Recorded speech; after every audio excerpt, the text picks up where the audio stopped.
Hello and welcome. You are listening to the next episode of Courageous Leaders Connected Teams. I'm your host, Stephanie Freeth, and today I'm going to give you a little behind the scenes look into my journey as an Enneagram 3. I'm going to be telling you parts of the journey so that any of you who are threes or those who are learning to work with a 3 in your life might have a little more insight. And I'm really grateful to have learned the Enneagram because before I knew about the Enneagram, I just didn't understand why I was doing what I did. And I got into a health crisis. I had mono and adrenal fatigue when I was doing a VP level fundraising job. And I was working really hard, had 2 young kids, and all of a sudden my body really said, you have to slow down. And I kept working and I would get bronchitis on top of that. And I really hit my edge. And so later, as I learned the Enneagram system, I learned that the core fear for an Enneagram 3 is if I'm not working, I'm not valuable. And that was a very deep unconscious part of me that I felt the effects of in real life, but didn't understand what was driving me. And once I saw the Enneagram and learned how these different human archetypal patterns work, I was like, oh, no wonder I've been doing that for all these years. No wonder I am prioritizing work all the time at the expense of relationships. And that was a real wake-up call for me. So the other piece that I really mattered for me, I am an Enneagram with a subtype of self-preservation. And so the subtypes are kind of different flavors of each of the types. They're instincts. And self-preservation is asking the question, am I okay? Do I have enough time, resources, money, safety? Self-preservation can be very warm, can be like a host or a hostess. And so in the 3, the self-preservation subtype is known as the counter type. And what that means is that we're going against parts of the trait. So is where the 3 may be about image, may be about shape-shifting, meeting people where they are, the counter type moves against that. The counter type would say, like, I'm not about image. I drive a beat up Toyota and I don't care. But there are other aspects that I realize, like, oh yeah, I get it. Like this is about image. So that next level of understanding the subtype was really helpful to me. I'll also say that of the type structure of the 3, the shape shifting can be a superpower. It's like learning to meet people where they are. So as a consultant and as a coach, being able to tune into and meet people where they are can be a real superpower. But what happens for the 3 is when that gets overdone, we can abandon ourselves. We're like, well, who am I? If I'm always shifting to meet other people's needs, who am I? And 3s are in the center of the heart center. The 2s, 3s, and 4s, that's the heart center. That's how we process emotions. And even though 3s are in the center of that heart center, a lot of times 3s are skipping over their emotions. It's like, I don't have time to feel that right now. I'm moving on. I'm going to stay task driven and I'm going to keep going towards what I need to get. Because again, there's that core fear driving us that if we're not working, we're not valuable. 3s love efficiency and effectiveness as well. And again, it can be a superpower and a strength. And yet sometimes it's like blinders. It's like not being able to see things. So taking it back to the emotional processing, when 3s skip over their feelings and say, I don't have time to feel that right now, they're missing a lot of life. They're missing a deeper connection to themselves. So as I learned to feel my sadness, my anger, my fear, it was kind of like unclogging a pipe. And then once that life force and those feelings start flowing through, you can feel more joy. You can feel more contentment. You can feel more aliveness in life. And so if you think about this, like, this pipe here and you're not feeling anything, then, nothing's going to be flowing through that, but it can start to expand so that more energy comes through. Because I've also learned that our emotions have wisdom. So sadness is asking what needs to be mourned or let go of. Anger might be asking, what do we need to, where's something's not working. There's a boundary that needs to be drawn. What needs to stop? And fear might be saying, what do we need to pay attention to? So once we can see emotions as having wisdom instead of being afraid to feel those, so much opens up for a three or for anybody really who's learning to feel emotions and has been scared about that. So, I'll describe some of the strengths of the three. Threes are hardworking, they're goal driven, they are efficient and effective, they're going to get stuff done, they're going to be performance motivated. Threes will sometimes cut corners in order to get to the finish line faster. Now, that can have negative consequences, or sometimes it's really helpful because it's like, we don't need to do those 4 steps. We can go from here to here. And that's what we need to do. So when I see teams who have a 3 in them, there's some drive. There's some let's get this done. Let's organize this. Let's move forward. I have worked with teams in the past that don't have any 3s on board, and actually me being a 3 consultant helps to bring that in for the short term and helps to infuse that energy. But, you see 3s in a lot of leadership positions. You see 3s, you see 8s, you see 7s, and all of the types can be leaders if they own their leadership style. I do think that a lot of the corporate culture, at least in the United States, might look like a 3. It's that performance driven goals, let's go, quick, we're going to move forward, we're going to achieve those results. And some of the downside can be that cultures that aren't paying attention to relationships, like the 2 would do, the considerate helpers, the 2. And so the 2 and the 4 are what's known as wings for type 3. And the wings are kind of like, we've got our main type. It's kind of like the cockpit of the plane. And then the wings are on either side. Some people really use one wing or the other. And then they can also be consciously used as to balance out the type. So if a 3 is being goal driven, then they can consciously go to 2 and say, what's the impact going to be on others for this decision? And how do we make sure that we're taking care of people? We are focused on relationships and not just tasks. That's a 3 really tuning into their 2 wing. And a 3 who's tuning into their 4 wing might pursue creativity. And so for me, what this looked like was, I was a dancer growing up. I was a ballerina. I also sang in high school, but I didn't make, different choirs, honors type of a cappella singing groups in college. And so I had really disidentified as a singer and having that expressive outlet in my life. And so as I was a leadership coach, I was realizing that I was scared to be seen and heard in video, in putting myself out there online on LinkedIn or other platforms, that I had this kind of deep fear, which I think is tied to the self-preservation subtype of being afraid to be seen and heard. But how it's tied to the 4, I tell people, like, I spent this time creating this album. I went on a songwriter's journey. And if you want to hear more about that, listen to the episode with the Brothers Corin, and they're who I worked with to create this album. But just telling this story in a condensed version, me as a 3 who's always goal driven and work driven, having the space to create songs, to record an album, to write the lyrics of those songs myself, that really felt like purposefully developing the creative side, that 4, the intense creative.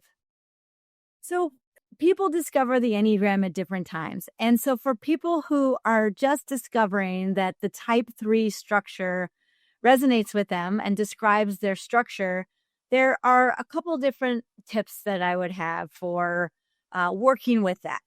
And one thing is to realize that we can get healthier or unhealthier within our type.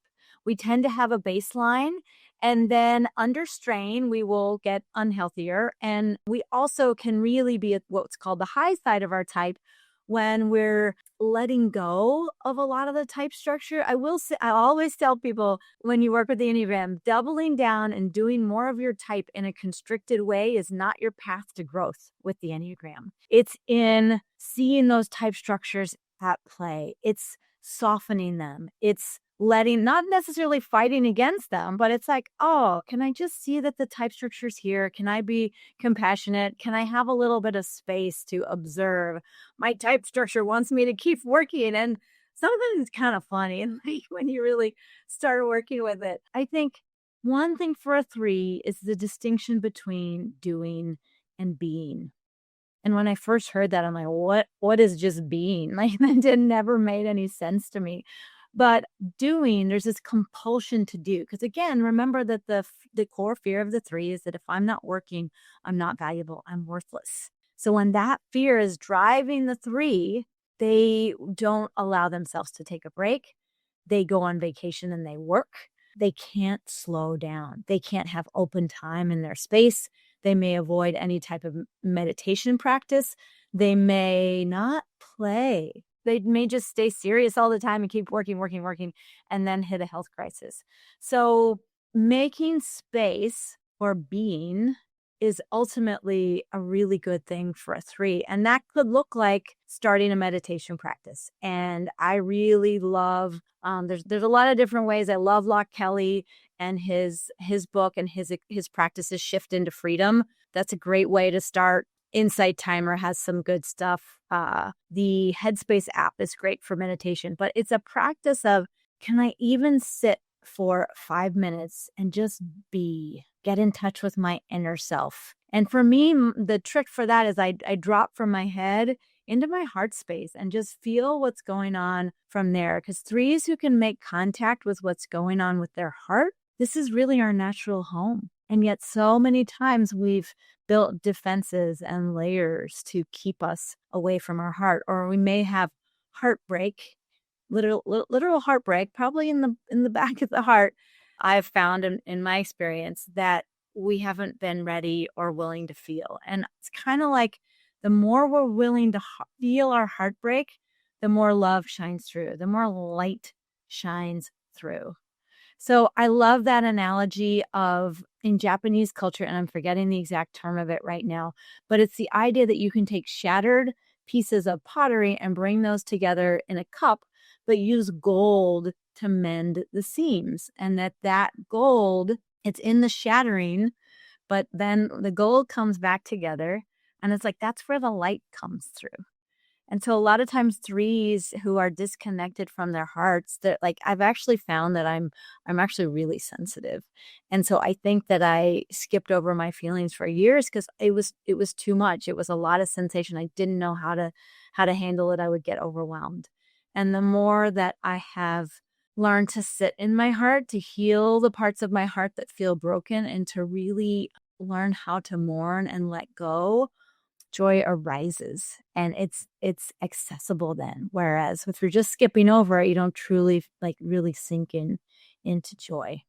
So that practice really around, can I value that I'm already valuable as a human being? I can be and not just prove my worth through doing all the time. When I walk into a room and I'm heart-centered, I actually can have an impact through my heart, through my vibration, through the energy that I'm bringing into the room. Even if I'm not saying a word, I'm not doing anything, but I'm arriving in full presence with an open heart, I'm listening, then even that has an impact. And I didn't have to do or say anything in that moment to have an impact and to show up and to connect with others.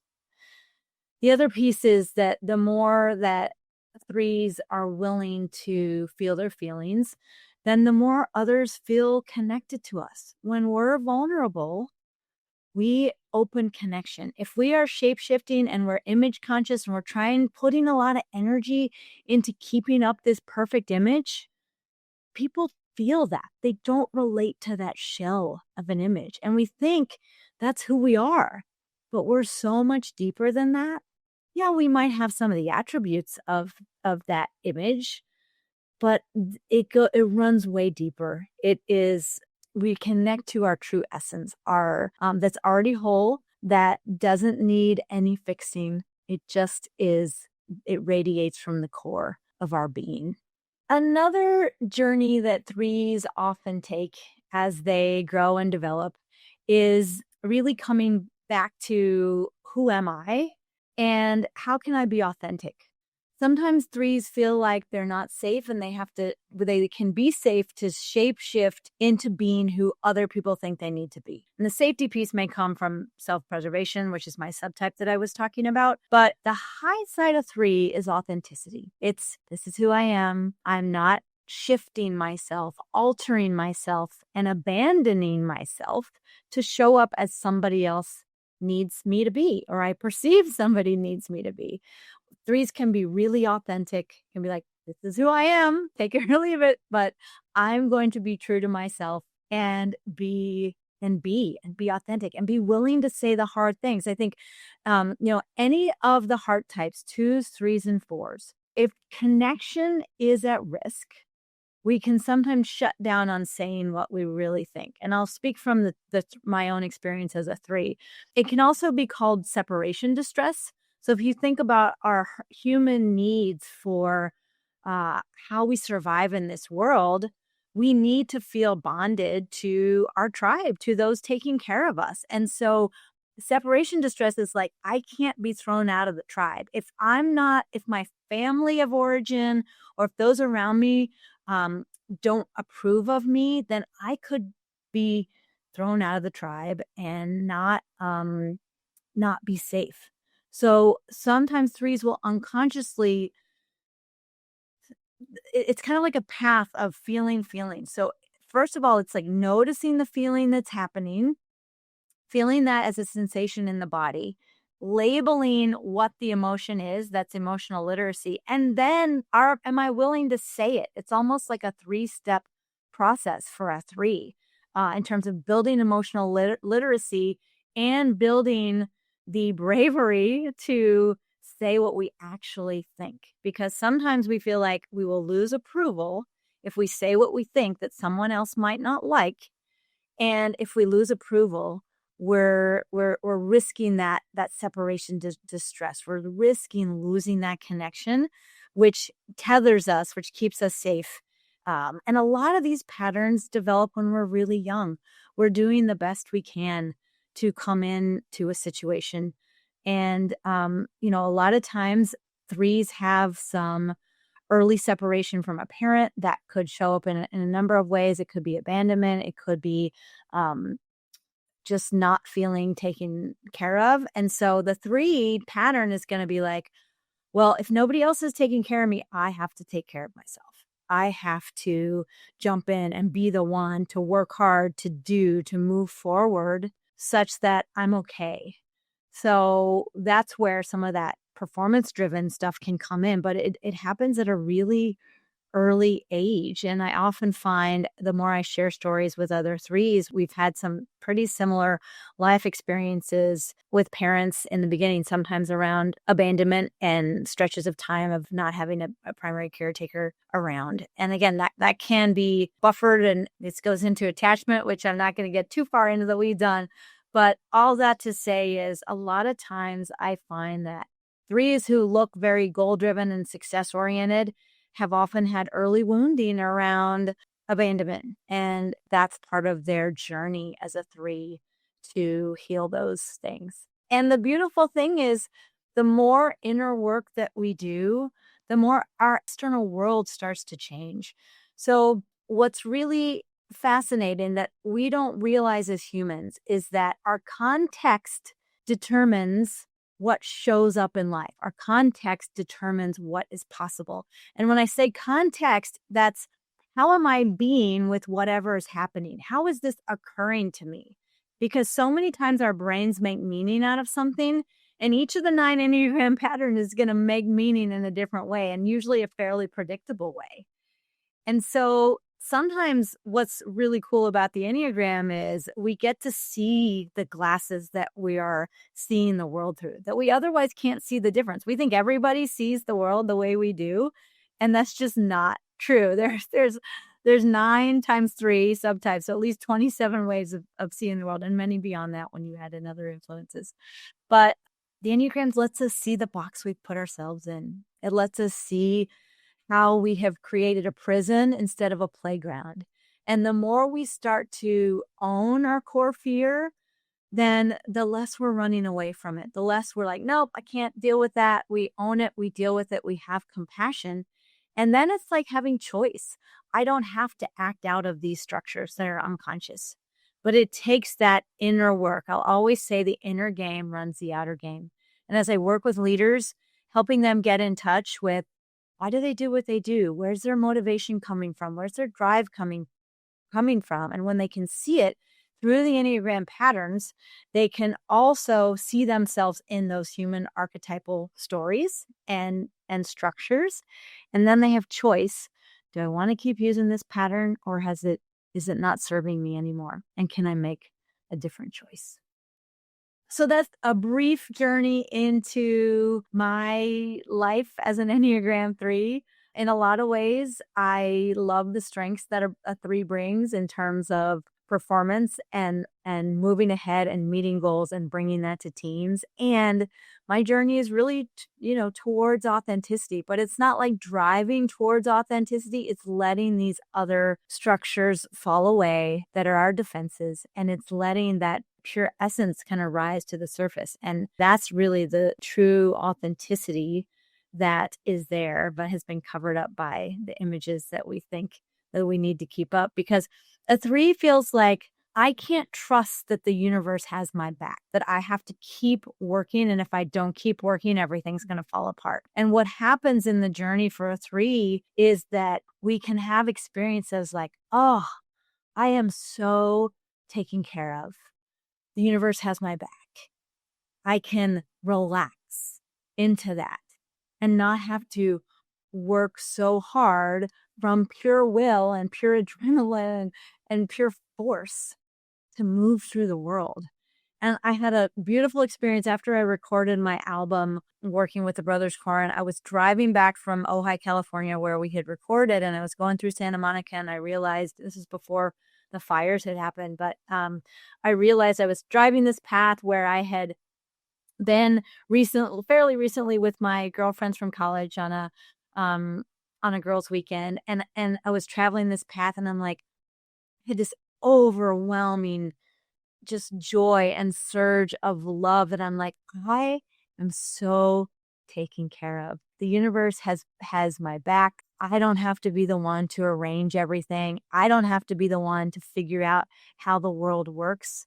Because I think as young children, our egos come in and they think they have to control, and they think they have to set things up a certain way. And the older we get and the more experiences we can have that prove that that's not the case, it becomes possible to trust that the universe has your back, and that needing to overwork and overdo is not as necessary anymore. It doesn't mean I can't, still get excited about the things I want to work on, and I can't bring my full self to what I'm doing.